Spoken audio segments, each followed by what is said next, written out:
Making a list, but making a list that's based on meals that you're going to plan to make, because food waste is also a big issue. And so planning your meals is really important. Doing meal planning, thinking about a day of the week that you're going to cook the foods for the week. That's what I find really helpful, and people that I've counseled have found that helpful as well.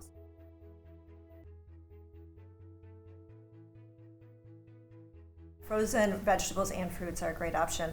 They're oftentimes less expensive. That can also be a really helpful for people that have access barriers. So if you're not able to obtain fresh produce each week, then frozen is a great option.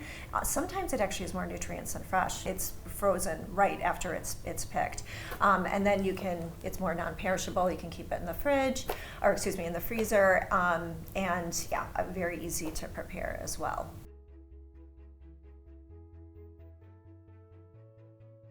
Organic is a very high certification to achieve.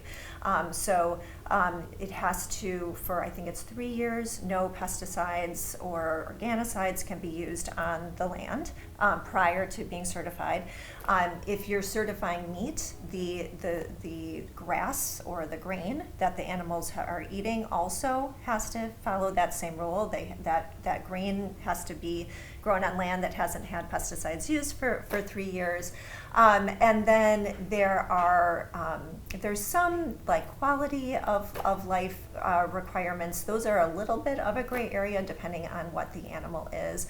But the organic certification is really more of a environmental decision. Conventional produce, conventional meat is going to have the same nutrients for the most part as organic is. Another thing you might see in a food label, if you don't see organic, you might see natural. Any food company can put that on their label.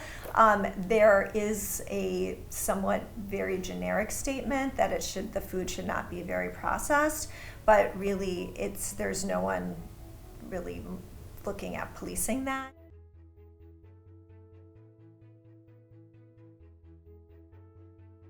When we're looking at a food label, the items that we want to minimize are usually going to be added sugar, saturated fat, and sodium. So for added sugar, just to kind of have a number in mind, it's about 50 grams a day if you're eating about 2,000 calories. And just to put that in perspective, one 12-ounce, so a can of pop, has about 40 grams. Protein is also something you might want to look at, just depending on what the food is. And then the ingredients are important as well. Things that would indicate an ultra-processed food, remember, ingredients are listed in the amount that they are in the food.